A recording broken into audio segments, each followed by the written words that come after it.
Bienvenidos y bienvenidas a una edición más de Temas y Debates. Les saluda Ricardo Sosa. En esta oportunidad hacemos un contacto internacional hasta el viejo continente, hasta España, con el doctor José Luis Alba, quien es un doctor en psicología y criminólogo de mucha trayectoria en Europa y quien también desarrolla estudios e investigaciones en América Latina. Presidente de Ibercrima, que es el Instituto Iberoamericano de Criminología Aplicada, miembro de diferentes y prestigiosas escuelas criminológicas europeas y en América Latina, y quien nos estará informando del evento del primer Congreso Mundial que se desarrollará en las próximas horas en el viejo continente y que podrá tener difusión, y usted, amigo y amiga televidente y cibernauta, puede participar todavía, está a tiempo de inscribirse, y para eso para mí es un privilegio presentar al doctor Alba en esta oportunidad. Bienvenido, doctor, un cordial saludo. Muchas gracias, Ricardo. Muchas gracias por invitarme a tu programa, tu prestigioso programa, porque sé que lo ve mucha gente del ámbito criminológico y es para mí un honor poder participar. En este sentido, ya que estás interesado en que hable un poco del programa del Congreso, te puedo decir que se desarrollará viernes, entre el 18, este viernes y sábado, los días 18 y 19, e incorporará pues a diferentes ponentes del ámbito latinoamericano y también del ámbito anglosajón, donde podrán comprobar o conocer las últimas investigaciones y las últimas experiencias en determinados programas de prevención de la violencia, bien sea del acoso, bien sea de la violencia contra la mujer, bien sea de la rehabilitación de delincuentes sexuales, es decir, cualquier tipo de programa que pueda suponer una reducción de la delincuencia, pero no solo esto, sino también cualquier tipo de programa comunitario que pudiera de alguna forma impedir que la delincuencia se apoderase de determinados barrios, junto con la droga y otras cuestiones marginales.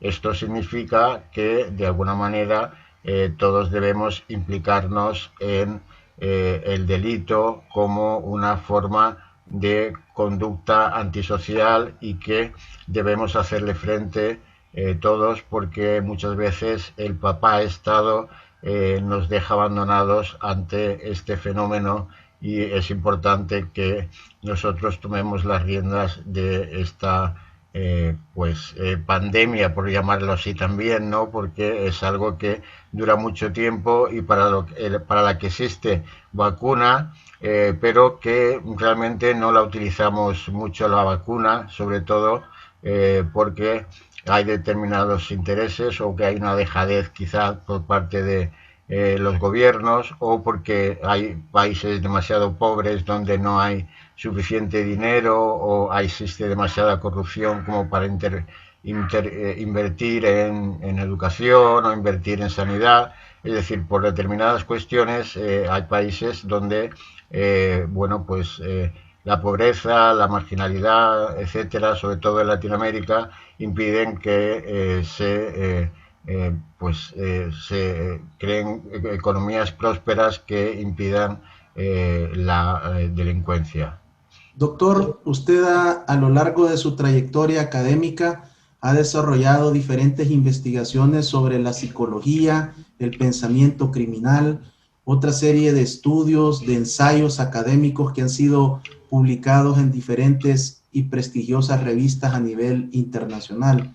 ¿Cómo surge esta idea de reunir a esta serie de profesionales a nivel mundial y congregarlos por primera vez en un evento en plena pandemia. ¿Cómo usted puede cumplir uno de sus sueños, uno de sus anhelos, utilizando las nuevas tecnologías de la información en una época que es muy complicado el poder reunir y congregar a tanto talento, a tanto profesional? Usted lo hace realidad en pleno desarrollo de pandemia del COVID-19.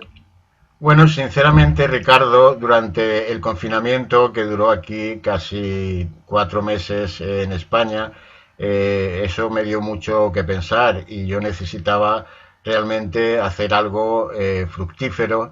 Entonces, pues constantemente tenía contacto con todos estos profesionales, puesto que eran conocidos porque había participado con ellos en investigaciones o porque me habían invitado a dar conferencias o porque en algunos casos les había ido a sus universidades. Es decir, son personas que he ido conociendo a lo largo de mi vida académica y de criminólogo, y entonces se me ocurrió la idea junto al presidente de la Asociación Portuguesa de Criminología. Me dijo, ¿por qué no hacemos un congreso mundial de criminología donde podamos incluir desde el ámbito anglosajón hasta la Comunidad Europea, hasta cualquier tipo de universidad, tanto norteamericana como española, de prestigio, que quiera participar?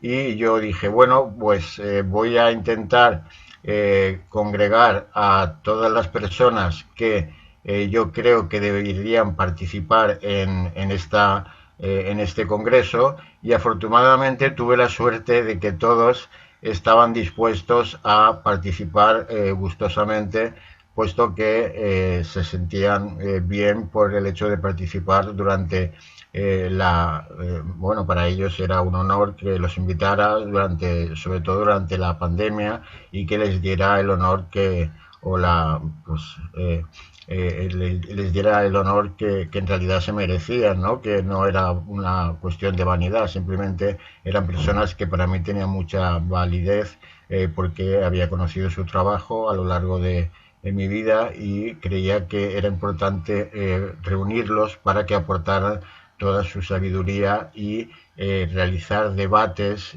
que pudieran permitir conocer la prevención de la conducta delictiva y los nuevos enfoques que existen para realizar este tipo de desafíos de cara a la nueva delincuencia que va surgiendo y que surgirá tras la etapa COVID, puesto que el número de trastornos mentales y el número y las tipologías delictivas se habrán transformado, y será importante que vayamos analizando o que nos anticipemos a estas cuestiones para poder de alguna manera abordarlas en un futuro de una manera más eficaz. Doctor Alba, usted es un experto en psicología y en mente criminal. ¿Cuál es su proyección basándonos en un estudio prospectivo, criminológico, de cuáles pueden ser ya las repercusiones en la mente de los criminales post pandemia? ¿Qué podríamos esperar principalmente? Usted ha estudiado mucho la conducta criminal en nuestra América Latina. ¿Cuáles pudieran ser esas líneas estratégicas donde los gobiernos, las naciones deberían de enfocarse para la prevención y disuasión delictiva y criminal?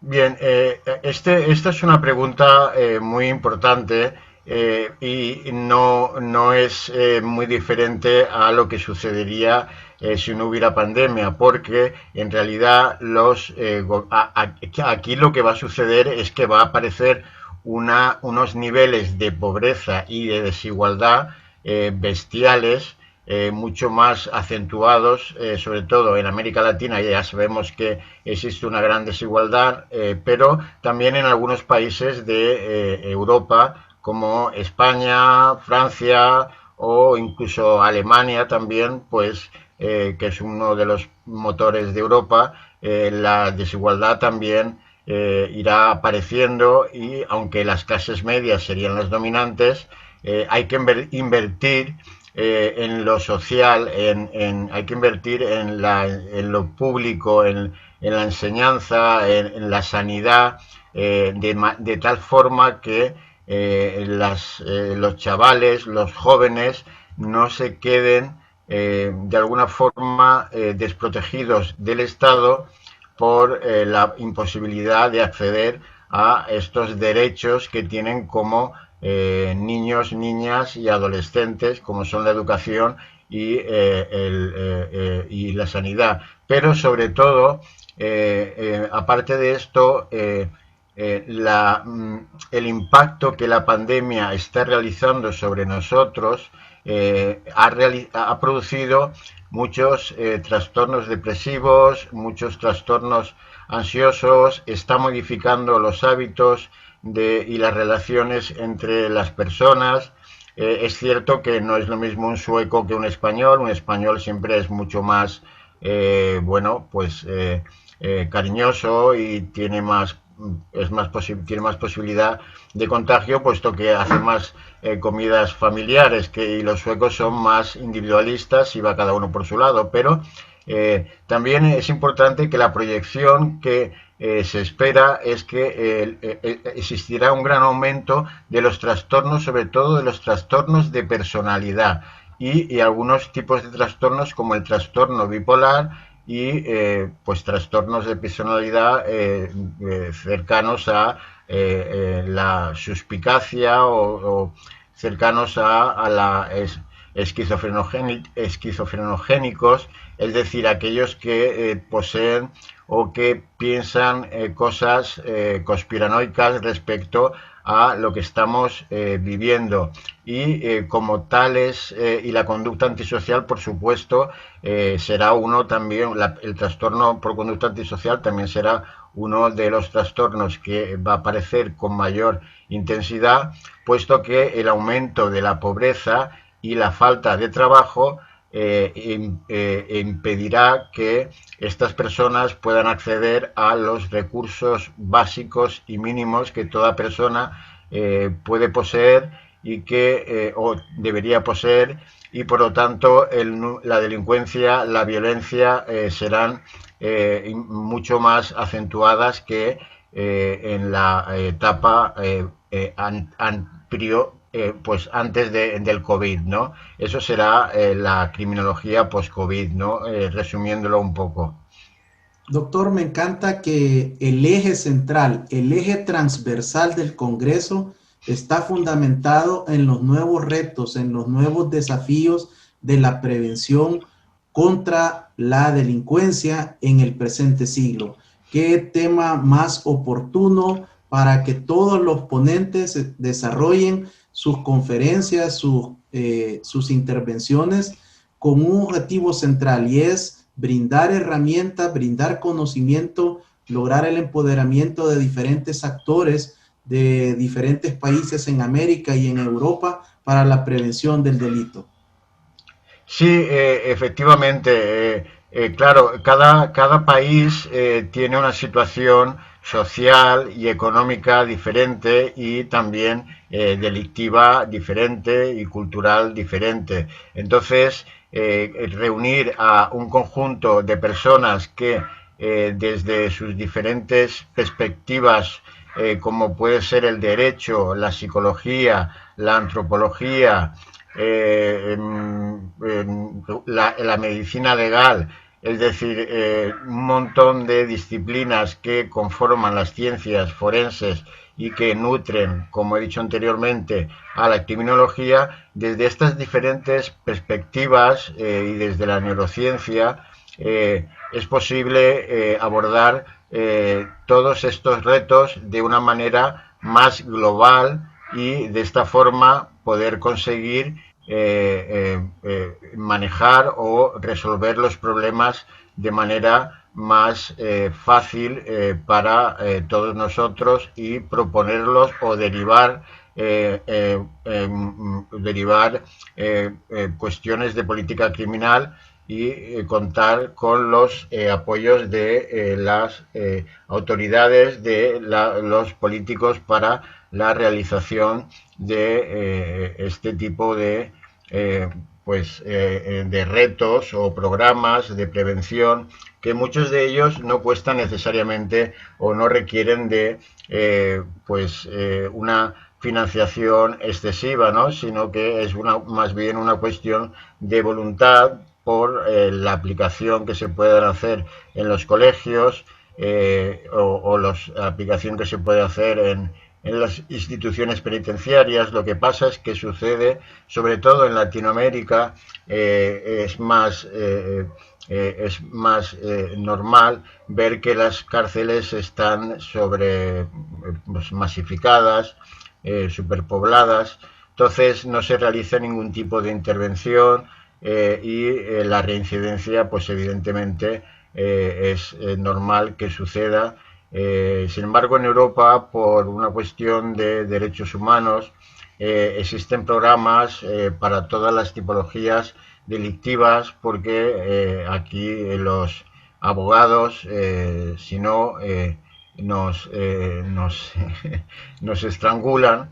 Y está pues el Tribunal de la Haya, que sería el que obligaría a aplicar estos programas. Sin embargo, en América Latina, pues tampoco es que, a pesar de que todo el mundo quiere trabajar y aprender, el sistema no lo permite, porque hay mucha gente preparada en Latinoamérica, pero si tú vas a una prisión y está masificada, tú no puedes trabajar con jóvenes delincuentes de ningún tipo, porque no puedes utilizar un espacio para tenerlos y para aplicar programas, o no puedes en las escuelas aplicar programas tampoco de prevención, puesto que los profesores no quieren hacer un trabajo extra, la gente es más individualista, el papel del Estado también es importante, puesto que no invierte en lo público,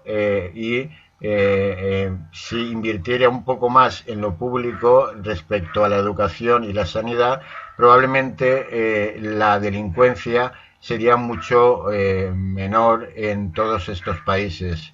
Por eso las desigualdades son tan grandes, puesto que evidentemente el que puede, el que tiene un poco de dinero, no va a llevar a su hijo. Yo no lo llevaría tampoco a una escuela pública si está lleno de problemas. Por lo tanto, como digo, los gobiernos deben implicarse y facilitar una cuestión de derechos humanos, como son la educación y la sanidad, a este tipo de jóvenes, que son los que en un principio van a comenzar su carrera delictiva bien pronto y se convertirán en delincuentes multireincidentes y multipersistentes.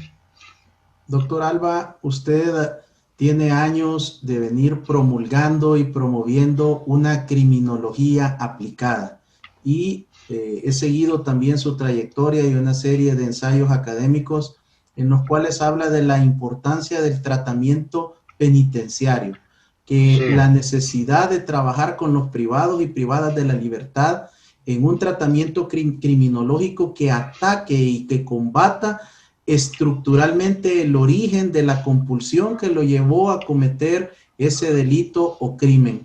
¿Cuál es la visión de la importancia de ese tratamiento criminológico? Porque en América Latina hay una corriente que consiste principalmente en combatir solo el ocio carcelario, pero no atacar la mente criminal y cambiar estructuralmente ese pensamiento. Claro, es una buena pregunta. Como decía antes, el problema de las prisiones en Latinoamérica, que como decía el libro aquel, Las cárceles de la miseria, es que están superpobladas, y como he dicho anteriormente, es muy difícil reunir a grupos aislados para aplicar programas. Pero la mayoría de las leyes penitenciarias que conforman que tú puedes leer en cualquier país, siempre tienen como objeto la resocialización del preso.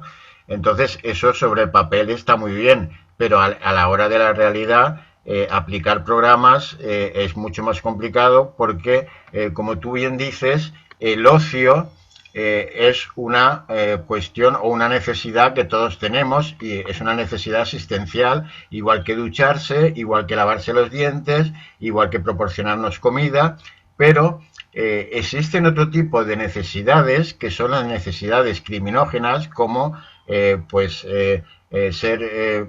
tener una tendencia o ser violento, haber sido abusado de pequeño, consumir drogas, tener impulsos o desviaciones sexuales. Bien, todo esto se corrige a partir de programas que ya están funcionando a lo largo de otros países, pero que el funcionamiento del sistema en países con economías más pobres impide que se puedan aplicar. Y esa es la idea que yo quiero transmitir, que en la medida de lo posible, aquellas personas que tengan posibilidades en Latinoamérica de realizar o de aplicar programas que que ya hayamos hecho y que funcionen y que, puedan aplicar en determinados contextos correccionales, sería importante que los aplicaran porque se benefician los internos en el sentido de que disminuye su reincidencia y adquieren una nueva forma de pensar, de ser y aquello que les condujo a ser delincuentes es algo que desaparece, ¿no? Y en este tipo de cuestiones estamos, ¿no? Te puedo comentar que muchos de estos programas aplicados los he aplicado en Argentina con chavales, con jóvenes en edades dentro de la ley del menor argentina, con un resultado bastante importante donde no reincidió ninguno de ellos, todos se pusieron a trabajar, fue algo bastante curioso. En México también se ha aplicado con 111 sujetos, en Colombia, en Venezuela, en muchos países se han aplicado programas que he elaborado y que he enseñado a lo largo de mi trayectoria profesional, porque a través de mis investigaciones le he dado importancia a aquello que yo creía que era lo relevante o lo más importante para reducir el pensamiento criminal o el pensamiento delictivo, criminógeno de los delincuentes. Lo que sucede, como bien dices, es que el ocio, pues en sí mismo, es una necesidad asistencial, pero no es una necesidad criminógena. Y lo que hay que hacer es cubrir las necesidades criminógenas. Si no se cubren las necesidades criminógenas, no reducimos la delincuencia. Y si no hay un sistema que nos permita aplicar estos programas para reducir las necesidades criminógenas, no nos servirá de nada mantener a tantos presos o internos en prisión, porque será una academia de delincuencia, como suele decirse normalmente, ¿no? Pero existen muchos programas eficaces y de hecho se utilizan en Canadá, por ejemplo. Es obligatorio por el gobierno aplicar todos los programas efectivos que hay. Cuando, por ejemplo, para entrar en una prisión pues latinoamericana o de Europa, te ponen 1000 pegas y 1000 papeles de burocracia, ¿no? Sin embargo, en Canadá es obligatorio aplicar este tipo de programas sin pasar por la burocracia y por el conjunto de papeleo que supone toda la aplicación de este tipo de programas. Muchas gracias, doctor, por estas respuestas, por orientarnos, por brindarnos desde el enfoque psicológico y criminológico respuestas que pueden ser aplicadas en cualquier país de América Latina, de Iberoamérica y por supuesto del mundo. Al regresar conoceremos más detalles del primer Congreso Mundial de Criminología. Regresamos.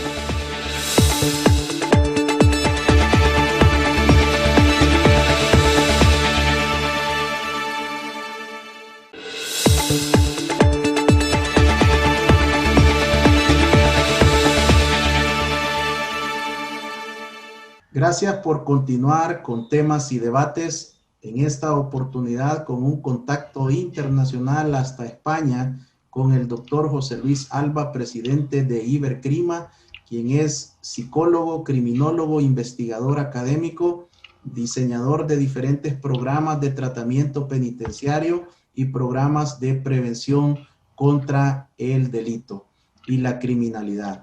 Doctor, ¿cuáles son los datos principales que nuestros amigos televidentes y cibernautas deben de conocer para poder inscribirse en este primer Congreso Mundial de Criminología que se inaugura en las próximas horas? Todavía están a tiempo. ¿Cuáles son las plataformas? En El Salvador tenemos una diferencia de 8 horas con España y de 7 horas con Portugal. Por lo tanto, muchos de los eventos serán en la madrugada y claro.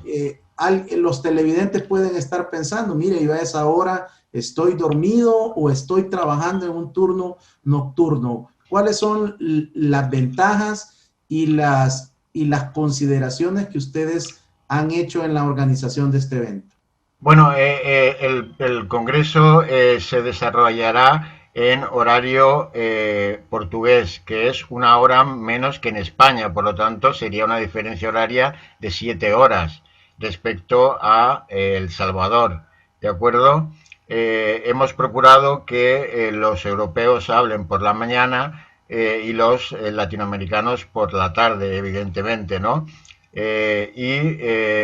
Bueno, aunque muchas personas no puedan asistir directamente, la única desventaja que tienen es que no pueden hacer preguntas directamente, pero pueden verlo grabado porque va a ser retransmitido a través de Zoom y Zoom quedará grabado cada una de las sesiones y en en Facebook Live también quedará grabado de tal manera que podrán ver cada uno de los ponentes del Congreso sin ningún problema y podrán hacer las preguntas que quieran a posteriori y nos comprometemos que cada uno de los ponentes responderá a esas preguntas a posteriori dentro de el Facebook Live.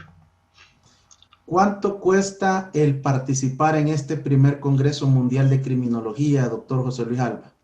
No, bueno, el Congreso es totalmente gratuito. No hemos querido que las personas pues gasten dinero. Simplemente aquellos que sí que necesiten un certificado, eso tendrán que pagarlo al webmaster, ¿no? Al informático, entonces eso cuesta $15. Entonces aquellos que sí que requieran de un certificado tendrían que pagar $15. Entonces los que no quieran el certificado no es necesario que que paguen nada, pueden acceder libremente a la plataforma. Eso sí, es importante que se suscriban. Por lo tanto, deben acudir dentro de Facebook a buscar en el buscador Ibercrima y verán en la fanpage de Ibercrima, verán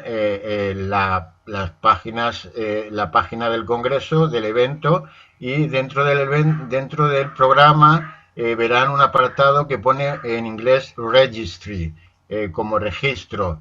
Entonces deben seguir los pasos y bueno, pues a partir de ahí eso ya nos llega a nosotros y nosotros sabemos que se han registrado. El que quiera certificado, pues aparecerá ahí que pondrá sí, y el que no quiera certificado, que ponga no. El que quiera certificado, que envíe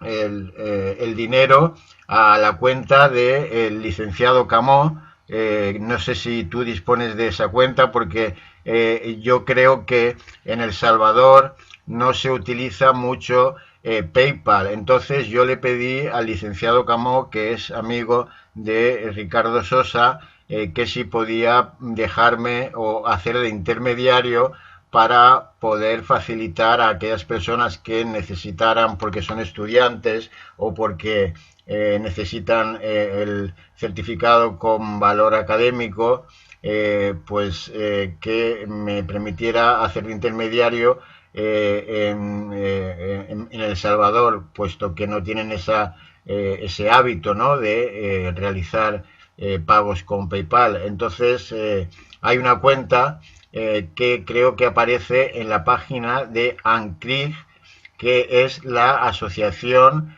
Guatemalteca de Criminólogos y Criminalistas, donde también aparece publicado el congreso y la forma de registrarse, ¿no? Simplemente tenéis que acudir al programa, seguir leyendo en el programa hasta donde aparezca la palabra registro en inglés, registry, y poner el nombre, la dirección, si queréis o no el certificado, etcétera. Aquellos que quieran el certificado, pues bien, tendrían que enviar el equivalente en quetzales de $15 norteamericanos,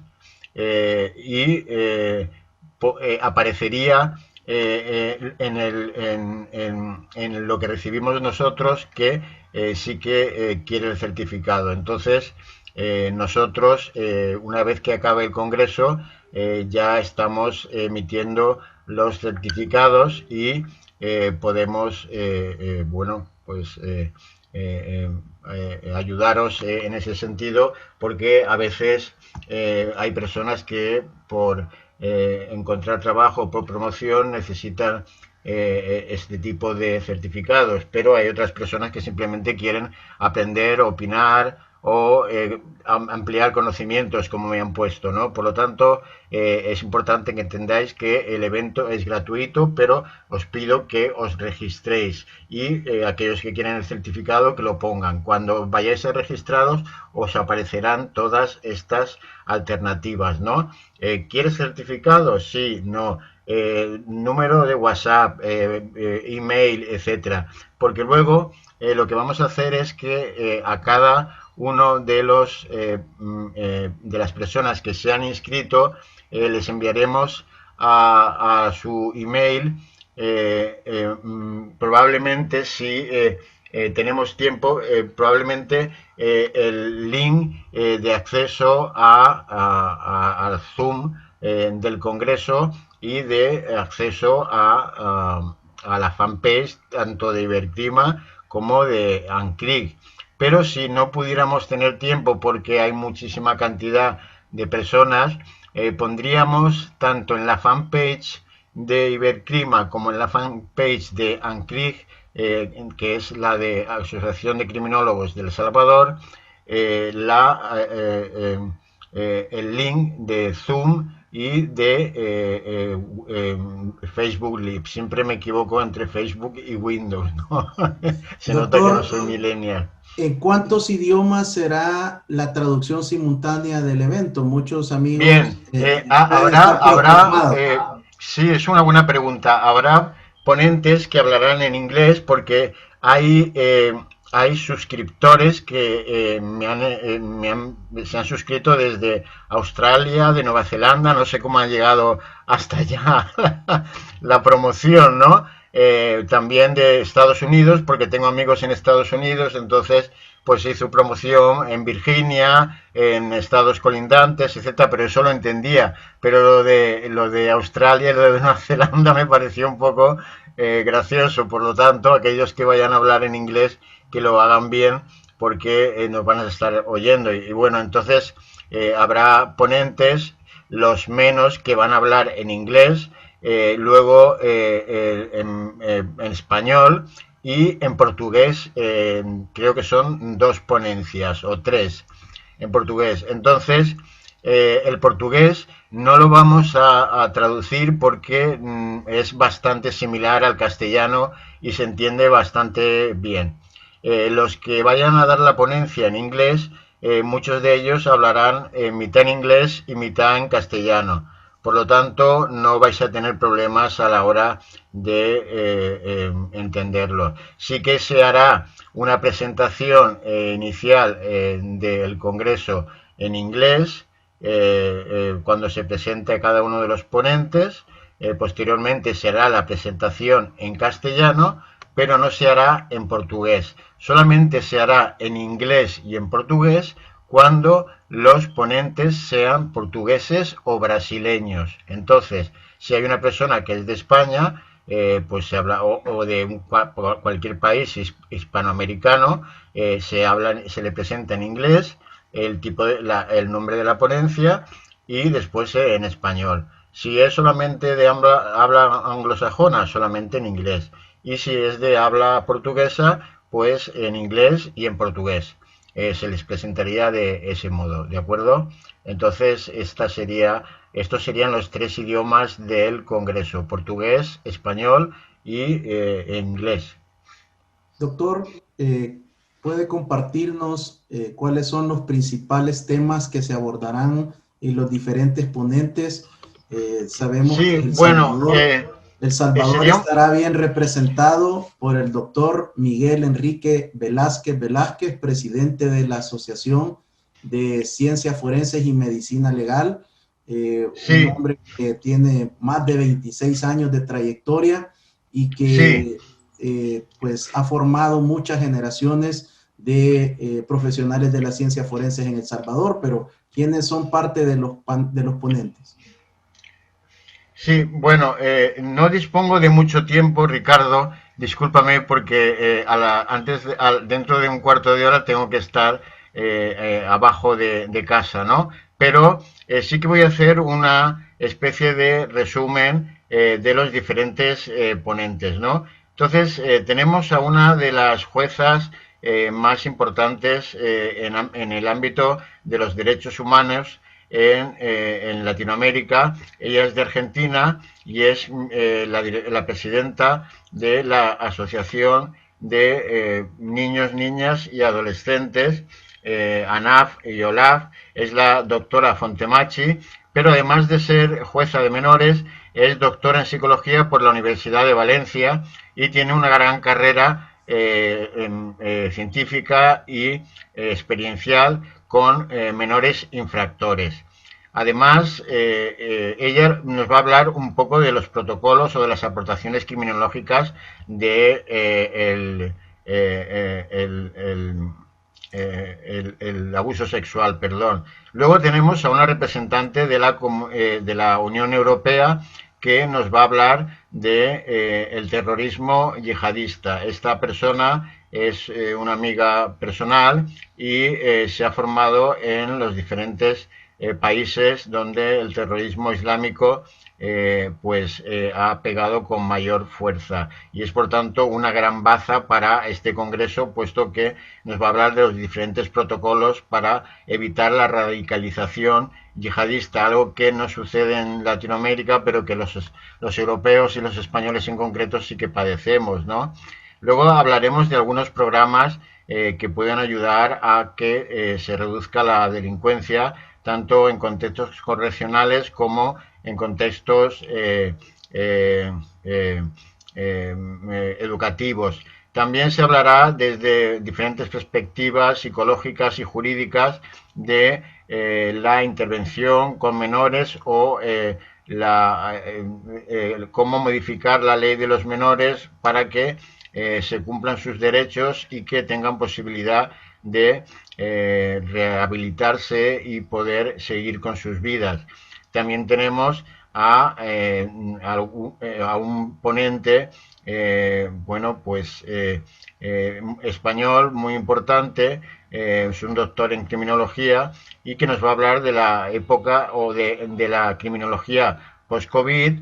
También tenemos a un gran perfilador criminal, uno de los mejores y más importantes, que es de Buenos Aires.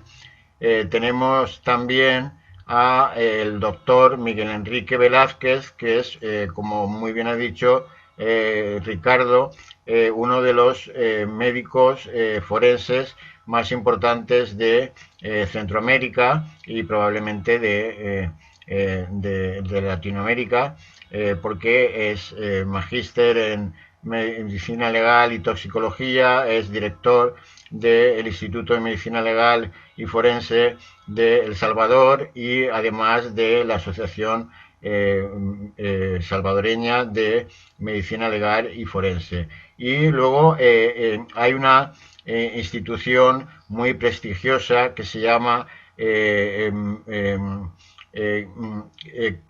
a ver, ¿cómo era? Es que está en inglés y lo tengo que ver para deciroslo. Es Behavior and Law, que es una prestigiosa institución que ha enseñado a los más importantes perfiladores criminales de asesinos seriales y van a intervenir estos dos sujetos, estos dos individuos, en último lugar, después del profesor Enrique, aunque no he dicho todos los ponentes, he hecho una especie de resumen porque tengo que bajar inmediatamente y espero que me disculpen. Bueno, pues estas personas lo que harán será explicarnos cómo se realizan o cómo ellos enseñan a diferentes personas, a la policía sobre todo, a realizar perfiles criminales. Doctor, de verdad que ha sido un privilegio contar con su participación, que comparta sus conocimientos, este proyecto, este sueño que ahora está a pocas horas de ser una realidad.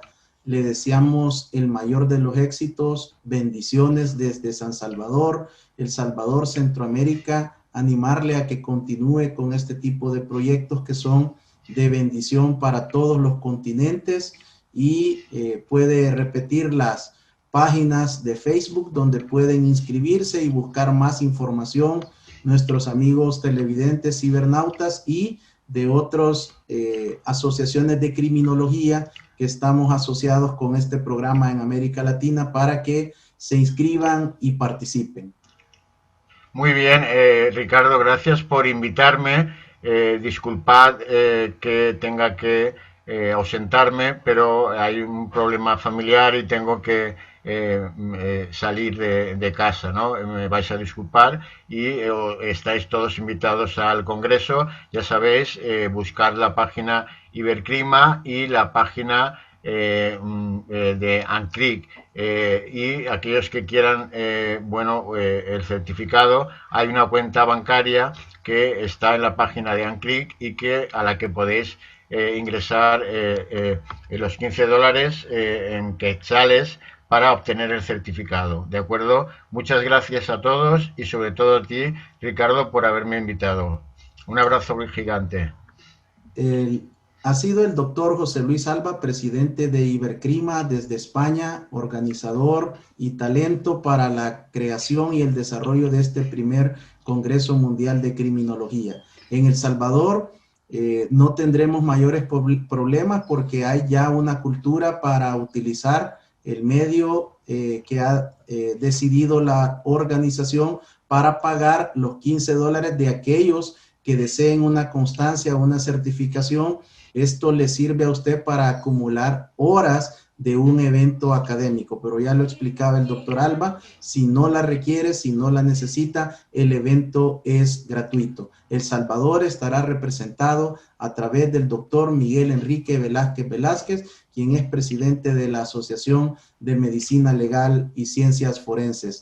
Doctor José Luis Alba, bendiciones, fraternos, saludos hasta Valencia, España. Muchas gracias por este contacto internacional y seguiremos en otros programas requiriendo de su ilustración, de su orientación, principalmente en el estudiar el análisis de la mente criminal, del delito y otro tipo de tipologías delictivas que usted ha estudiado. Como cuando tú quieras, Ricardo, estoy a tu disposición para poder debatir todos estos temas. Ha sido un gran placer y poder compartir con todos los televidentes esta sesión. Un abrazo. Saludos gigante. Cordiales hasta Ibercrima en España y a la Asociación Portuguesa de Criminología. Gracias por tu sintonía. De su parte. Bendiciones. Igualmente, un abrazo.